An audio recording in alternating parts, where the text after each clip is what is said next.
এজন্যই তো ওসমান গনি রাদিয়াল্লাহু তাআলা আনহু বলেছিলেন, ইয়া রাসূলুল্লাহ, ইয়া হাবিবাল্লাহ,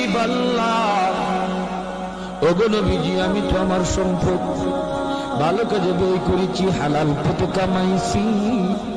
আমি তো গরিব দুঃখী এদেরকে সবসময় দান করি, সদকা দেই, অভাবীদের পাশে আমি দাঁড়াই। আমিও কি 500 বছর পরে জান্নাতে যাইমু সম্পদ বেশি হওয়ার কারণে? আল্লাহর নবী বলেন, ওসমান রে, তুমি আমার জামাই হতে পারো, তুমি আমার মেয়ের জামাতা হতে পারো, কিন্তু আমি নবী নিজের থেকে কিছুই বলি না। আমি যা বলেছি আমার মালিকের ইশারায় বলেছি। তুমি ওসমান, আমি নবীর মেয়ের জামাতা হইতে পারো,